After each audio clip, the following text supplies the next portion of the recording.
Bienvenidos a nuevamente esta coproducción de la Universidad Católica de Santa Fe y de la Arquidiócesis de Santa Fe de la Veracruz. Y esta semana nos acompañan por un lado la decana de la Facultad de Psicología de la Universidad Católica de Santa Fe, Ana Luisa Nata, para conversar con nosotros acerca de una jornada sobre salud mental que se estuvo desarrollando aquí en la universidad, de la que participaron egresados, alumnos, docentes y la gestión de la facultad, así como toda la comunidad de la UCSF. Por otro lado, estuvimos conversando con Juan Pablo Julier, él es licenciado en Relaciones Internacionales de la Facultad de Derecho y Ciencia Política y miembro del Observatorio de Política Internacional. Con él estuvimos hablando acerca de lo que es el escenario mundial, de alguna manera, haciendo foco en el conflicto de Gaza y el año que se cumple desde que comenzó esta escalada. Presentados los temas, vamos a las notas.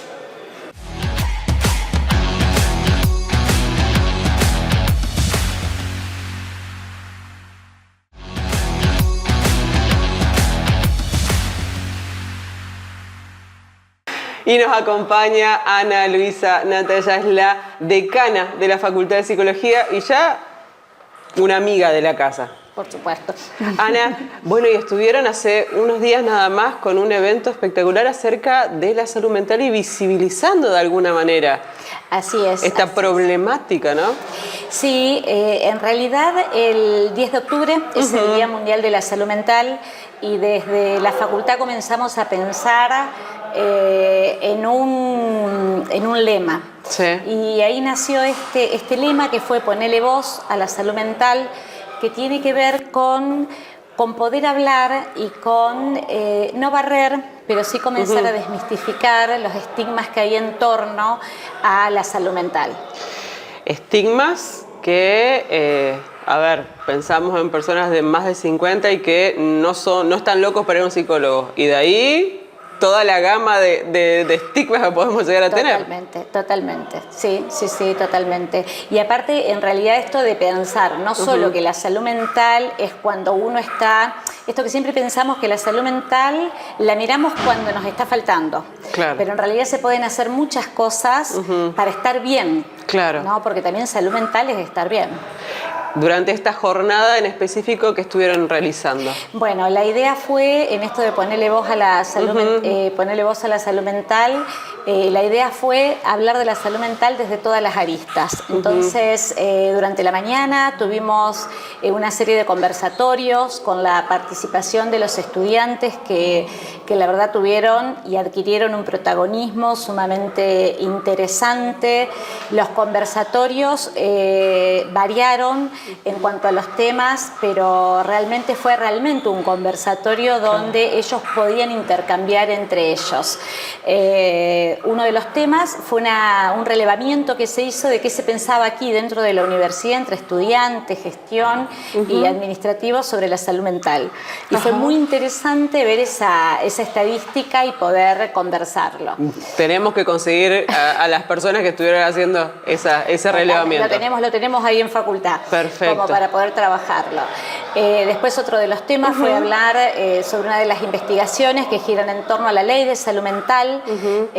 Ahí fue muy interesante porque el disparador fue a partir de los consumos problemáticos y las adicciones. Entonces un tema que a los chicos particularmente les interesó muchísimo, pero no solo porque les interese, sino también cómo se interpelaban acerca del rol no solo del psicólogo, sino de todos los profesionales que estamos dentro del campo de la salud mental, sumándole todo un tema referido a las críticas de lo que son los presupuestos en salud mental que hay por parte del Estado. Y el último, fue hablar acerca, sí, que es tremendo.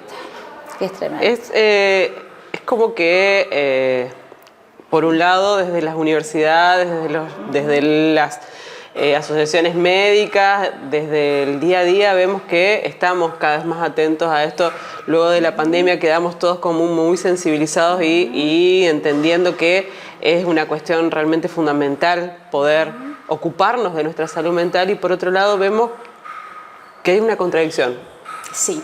Sí, que hay una contradicción, pero en realidad es esa contradicción, en realidad es como una tensión, Claro. una tensión permanente que tiene que ver con esto, que se habla cada vez más de salud mental, donde esto de poder contar los episodios que nos suceden, porque a todos nos suceden diferentes episodios en el transcurso de nuestra vida, hace que te animes a contar y que no te sientas como con una etiqueta diagnóstica, Claro. porque eso es muy importante poder decirlo, que también en esto de que una cosa son los cuadros graves, otras cosas son cuadros que transitamos en distintos Claro. momentos y cuando tenemos red y sostén se puede salir adelante. Y también una tensión que tiene que ver con que por los tiempos sociales y económicos en los que vivimos no tenemos tiempo para dedicarle tiempo a lo que nosotros llamamos el deseo, a cosas que nos hacen bien o que nos gustan. Por eso durante la tarde en la jornada hicimos una jornada de psicointervenciones con arte, donde después pudimos plasmar esos cuadros que los chicos fueron interviniendo. Y a la noche, cuando se hizo a la tardecita, en realidad un streaming donde se habló de salud mental, después se hizo algo que fue muy interesante, donde se engancharon muchísimo los chicos, todos los estudiantes, que fue la salud mental esta de After. Y los chicos mismos, estudiantes, generaron un espacio donde cantaron, donde acompañaron tocando, y donde realmente fue una celebración. Yo después, a partir, esto no me fue el tema, pero pensaba que me llamaban y me decían, profe, gracias por haber generado este espacio, es una necesidad. Claro.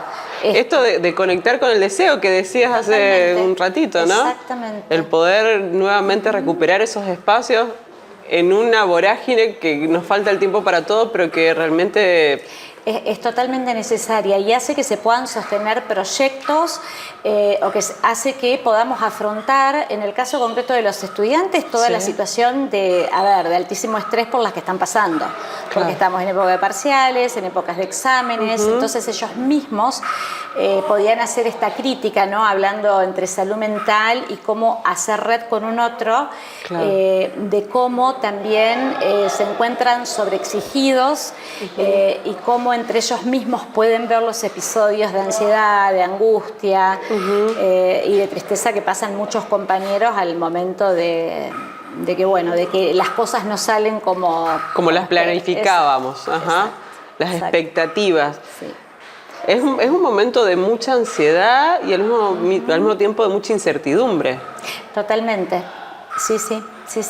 Es así, es mucha ansiedad, es mucha incertidumbre, es también comenzar a ensayar roles nuevos y es ir también enfrentándose a situaciones que son muy distintas a cuando somos también más adolescentes o más chicos. Claro. Entonces esto de poder tolerar que no nos va como queremos, tolerar que aunque estudié un montón justo esto, no me salió.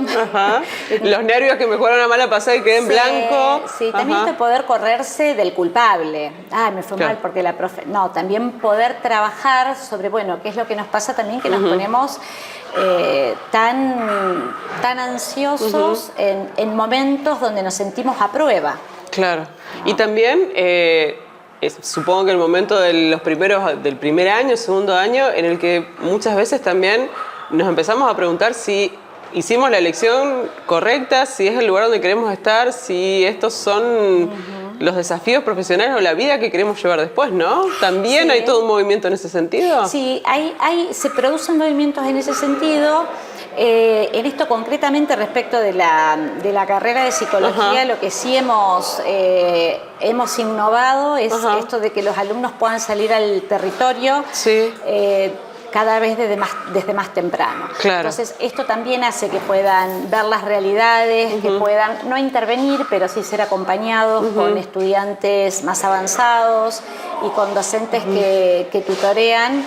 Y esto también es algo que los motiva. Claro. Es algo que los motiva y es como ensayar un rol desde otro lugar. Ensayar, me refiero al rol de estudiante, Sí, ¿no? sí. En el poder hacer algo. Que justamente esto del poder hacer, pienso en que han tenido una fuerte impronta de lo que es la extensión y la investigación dentro de la facultad. Se ha desarrollado de una manera increíble. Absolutamente, absolutamente, porque aparte va acompañado de una impronta de la gestión que tiene que ver con un enfoque psicosocial de la psicología. Claro. Yo no me canso de decir, pero un estudiante de psicología o de psicopedagogía que no conoce lo que pasa en la realidad y es un estudiante que va a tener muchas dificultades porque las teorías dicen una cosa y la realidad, en la realidad suceden otras. Entonces, y justamente cuanto antes entremos en contacto con esa realidad y podamos ir de alguna manera asimilando, ¿no? Es asimilando, yo siempre digo que son crecimientos, son cambios cualitativos que se van dando como en esta espiral dialéctica del aprendizaje. Entonces, bueno, esta teoría o esto que aprendo, bueno, ¿cómo lo puedo poner en práctica? ¿Se hace solo de esta manera o hay otras maneras de poner en práctica o de poder responder a una demanda en esta población o ante esta determinada problemática? Y esto lo que va haciendo también es ir haciendo este ejercicio de escucha, este ejercicio de mirar lo que sucede, este ejercicio que no queda solamente en las cuatro paredes del consultorio del psicólogo. Esto como que hay veces que se piensa que solo el psicólogo hace clínica, uno a uno. Y cada vez somos menos los que hacemos clínica. Hay un montón de otras áreas donde nos desempeñamos. Volviendo a lo que fue este encuentro para dar voz a la salud mental, entonces todo un éxito que seguramente se va a estar replicando. Sí, fue un éxito, la verdad que estamos muy contentos. Un éxito en el sentido de visibilizarlo. Es verdad que la idea nace desde el equipo de la gestión, pero ver cómo se fueron sumando todos los estudiantes es algo que nos generó muchísima satisfacción. Bueno, que se apropien de estos espacios, que se apropien de la experiencia de ser universitarios es súper importante y esto saliendo del aula. Así que bueno, felicitaciones a la gestión por la idea y felicitaciones a todos los alumnos también por apropiarse de todo esto. Y a todos los que participaron. Y a todos los que participaron dentro de la comunidad. Seguro. Muchísimas gracias, Ana. No, gracias a vos, Meli.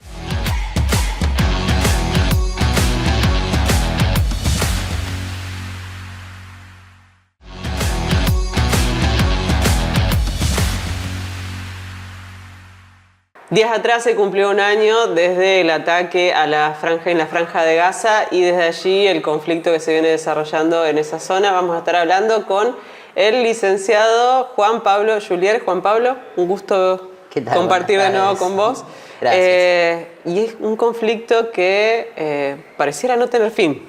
Y que de hecho va escalando, eso es lo preocupante, porque inició, bueno, como bien dijiste vos, hace aproximadamente un año con un ataque de... en realidad no es Palestina, es esta organización terrorista, me sale Hezbollah, pero no es Hezbollah tampoco, es Hamas, perdón, gracias, que realizó este ataque y bueno, a partir de ahí una respuesta bastante furtiva, se podría decir, por parte de Israel y desde ese momento a la fecha ningún intento fructífero por detener el conflicto armado, sino que por el contrario se están sumando más partes, porque inicialmente había comenzado a mediar Qatar, que tenía peso porque este conflicto tiene mucha carga religiosa. Y Qatar es un país del mundo árabe, entonces se esperaba que por ahí tenga quizás más llegada que, por ejemplo, un mediador de Occidente más ligado siempre a la religión cristiana. Claro. Mientras que esto sucedía, se intentaba evitar de alguna manera el ingreso de otros países del mundo árabe, como ser Irán o Siria, que finalmente esto sucedió, porque en estos últimos meses ha habido inclusive ataques de Irán a territorio de Israel, algo que no se veía desde hace muchos años atrás, y se complejiza la cuestión. Hubo mucho debate en la apertura de Asamblea de Naciones Unidas, que también fue hace poco, acerca de la capacidad del Consejo de Seguridad para manejar esta cuestión, que claramente se le ha ido de las manos. Los altos, para lograr un alto al fuego, para lo que sea traslado de ayuda humanitaria, de rehenes, de lo que sea, es... Los corredores humanitarios hemos visto también como... Es un trámite de no acabar, por decirlo menos, cada vez que se busca hacer algo de eso. Hay mucha oposición por parte de Israel. lamentablemente hay también, y en esto juega mucho el factor religioso, una postura muy rígida de las dos partes, tanto de Hamas como de Israel, en el sentido de que parece mentira en el siglo XXI, pero este tema de la Tierra Santa sigue haciendo mucha mella en este conflicto. Claro.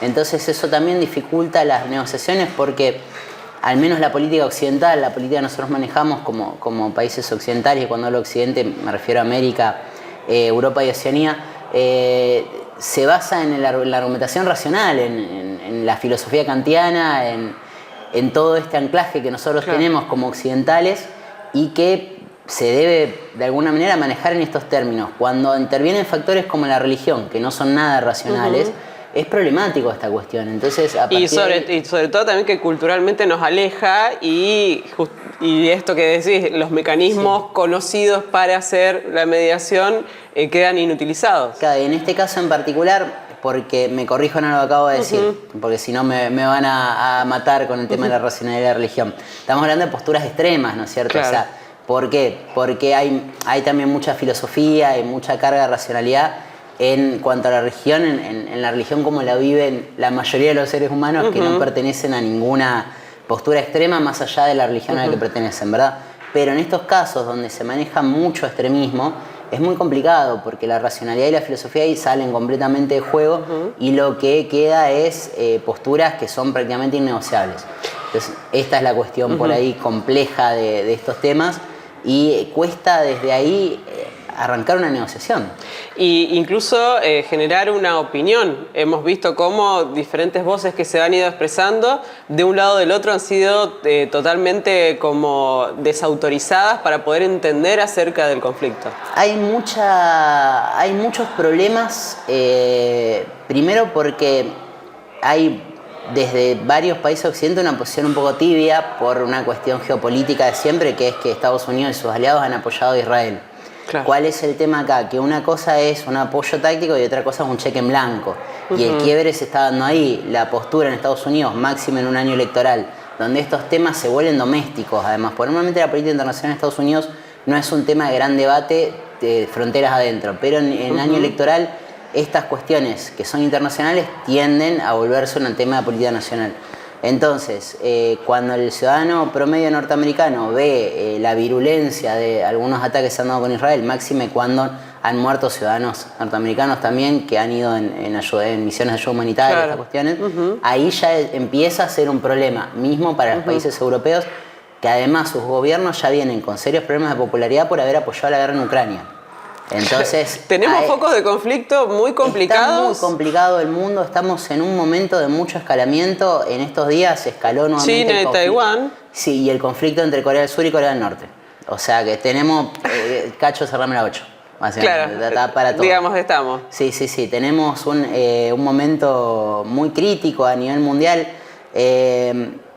No sabría aislar un factor de por qué todo junto y ahora. Yo soy partidario de estas cosas, de que generalmente cuando hay un mal ejemplo, por decirlo de una manera, cuando alguien inicia, aprovecha el resto.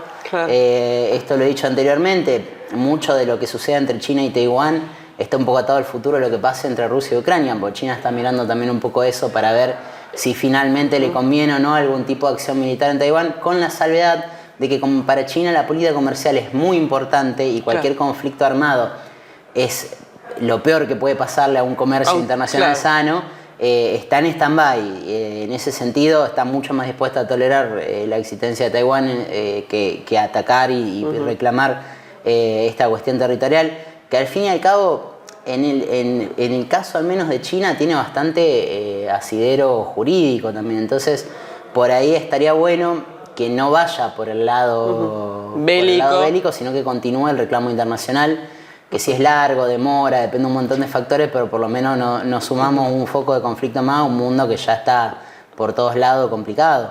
¿Qué pasa con los organismos internacionales, con estos lugares donde se supone que los estados se sientan a negociar, se sientan a ponerse de acuerdo? ¿Están perdiendo legitimidad, están perdiendo peso a la hora de poder responder ante esto? En primer lugar, nacieron en el año 1945. O sea, estamos hablando que van a cumplir 80 años el año que viene, por lo cual muchas de sus estructuras están desactualizadas. En segundo lugar, en el sistema internacional es ámbito donde lo que funciona es el poder. Y la realidad es que los ámbitos internacionales están muy vaciados de poder últimamente porque sufren la misma crisis de representatividad que sufren los gobiernos a nivel doméstico. La mayoría de las personas hoy cuyos problemas no están siendo resueltos institucionalmente por los gobiernos locales, trasladan esa misma desconfianza a la institucionalidad de todo lo que sea alguna institución internacional o algún organismo multilateral. Se ve, por ejemplo, en la reticencia de muchos europeos hoy a continuar en la Unión Europea, pese a que, si uno lo mira desde una cuestión numérica, es evidente que a la gran mayoría, al menos de los miembros de la Unión, les conviene mucho estar ahí adentro. Entonces, hay una serie de factores que se explican en la conexión que siempre hay entre lo doméstico y lo internacional y que de alguna manera han resultado en este vacío de poder. Hay también una carencia de debate de cómo modernizar todo esto. Ese es el tema, y pasa, y vuelvo al doméstico, pasa a nivel doméstico. Estamos en el siglo XXI con instituciones del Estado que fueron creadas en el siglo XIX. Y esto, y sobre todo en la pandemia, que la digitalidad en la pandemia adquirió, y la tecnología en general adquirió muchísima más relevancia en la vida cotidiana de las personas, es algo que no se está tomando hoy y que sin embargo hace mucha mella en el resultado que pueda tener o no una institución, porque las instituciones están insertas en la sociedad y necesitan ayornarse a medida también que la sociedad avanza.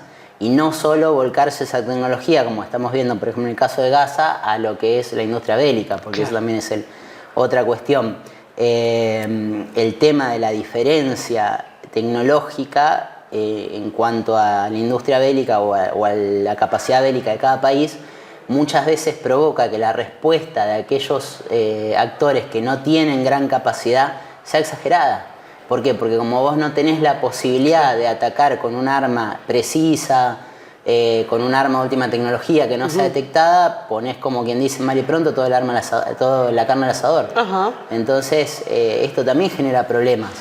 Muchos han dicho los ataques de Hamas son exagerados, sí, pero no tienen... Son precarios. Sí, no tienen forma tecnológica de regularlo. Estados Unidos te manda un dron que con una precisión milimétrica te pone un misil exactamente donde vos querés.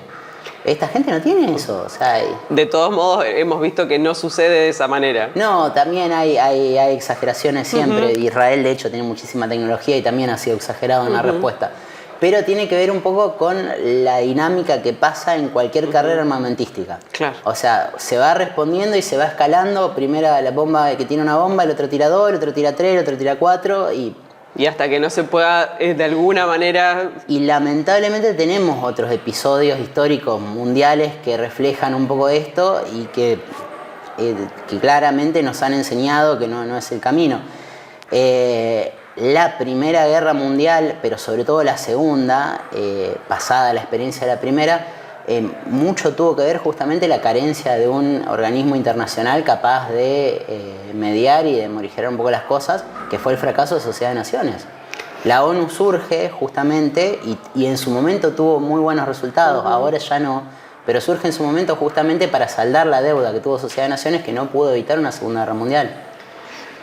Momento de crisis, momento de revisar instituciones entonces. Momento bisagra, que no puede, per se no es ni bueno ni malo. Yo diría que es un momento de hacer una sana autocrítica. Y esto lo digo en general a todo, no solamente en la política internacional, la política doméstica también. Nosotros en Argentina, bueno, tenemos un escenario muy especial hoy en día por la crisis económica, pero la mayoría de los estados tienen mucha deuda, inclusive de los países más desarrollados, porque hay mucho descontento también en esos países.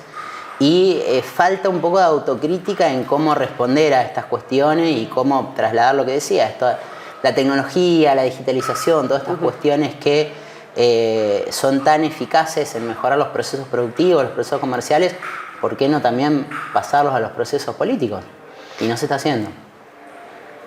Muchísimo para pensar nos dejás, Juan Pablo, así que bueno. Son cuestiones, como digo yo, siempre es bueno preguntarse al menos por qué no. O por qué no podríamos hacer tal cosa. O por qué no podemos empezar a pensarlo y a estructurar algunas respuestas. Del podríamos al menos, que es una pregunta básica creo en la vida, para ver por dónde se empieza. Después de ahí ver una cuestión. Pero falta.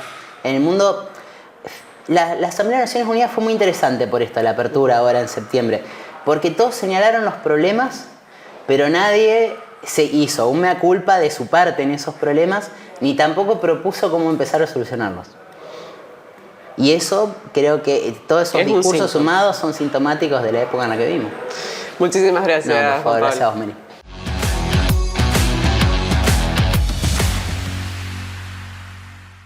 Y esto ha sido todo por esta semana. Muchísimas gracias por acompañarnos. Gracias a la librería Presbítero Leyendecker, a Carlitos y a Marcelo, que semana a semana nos abren sus puertas para poder estar compartiendo este espacio con ustedes. Al Bar El Santo de Esteban por los cafés con los que agasajamos a nuestros invitados y a nuestra producción. A Déjalo Ser, Cintia y Dana, allí en Ricardo Aldao 1515, en su tienda virtual y también en la ciudad de Tostado. Si quieren volver a ver nuestras producciones, lo pueden hacer en nuestro canal de YouTube UCSF TV. Muchísimas gracias. Buena semana.